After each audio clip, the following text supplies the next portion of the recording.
So Season 4 is officially over now. It's times like this where I like to look back at my channel and look at my comprehensive, complete collection of thoughts on the season. But then I realized that I've actually only reviewed 9 of the 26 episodes this season, so I think that it's high time I went and started filling the gaps. So let's go and review all the Season 4 episodes that I've missed, starting with Castle-Mania.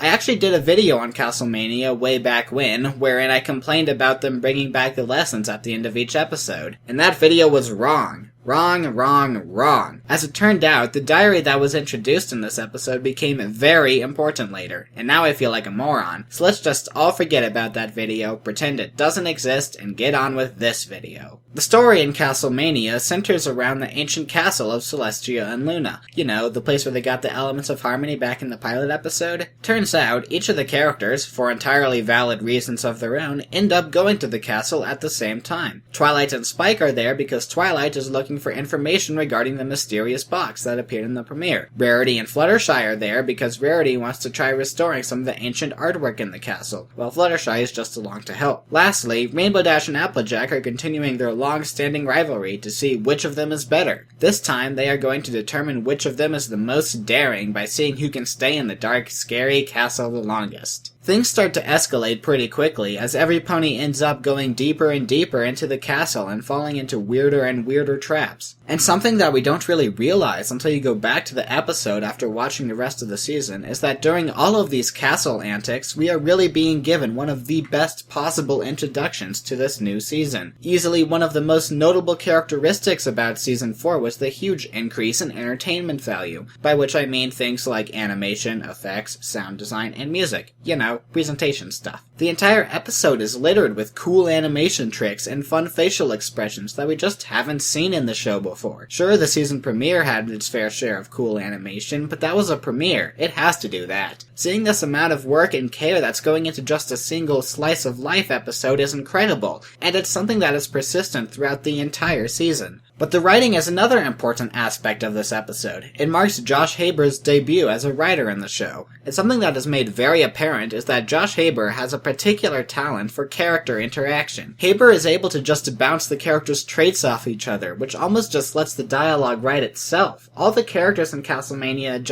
they just work. The lines are funny without being ridiculous, and believable without being uninteresting.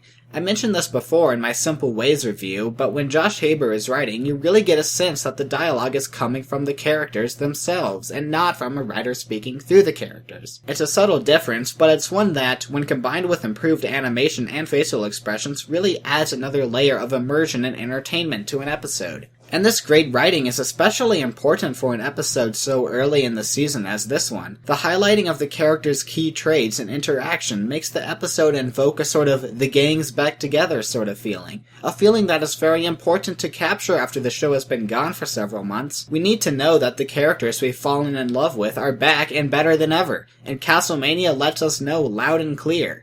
So while most of the episode is certainly a treat with its great presentation and writing, there is still a story to look at, so let's get back on track. Eventually, the ponies' misadventures reach a climax and the tension gives way to full-blown panic. However, Twilight, who had been safely reading in another chamber all this time, comes out and sets everyone straight. Together, they all set out to find out who had been playing the castle's organ and setting off all the traps. They head down to the organ room and decloak the mysterious pony, who is revealed to be, to absolutely no one's surprise, Pinkie Pie. After all, she was the only one of the main 6 who wasn't accounted for. A lot of people complained about just how predictable that reveal was, and I definitely won't argue that. It was very predictable, but unlike those people, I don't see the issue with that.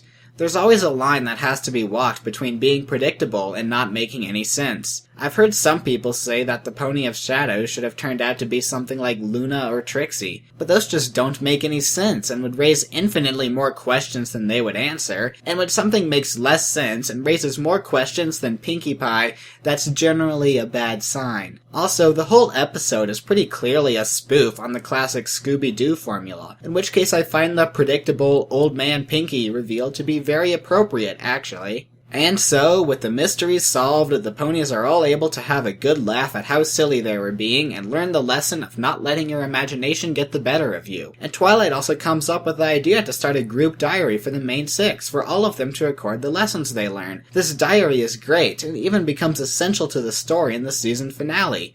And can you believe that guy who made a whole video complaining about how the diary was dumb and shouldn't exist? What an asshole. I bet he didn't even think those mysterious eyes at the end would come up in the finale either.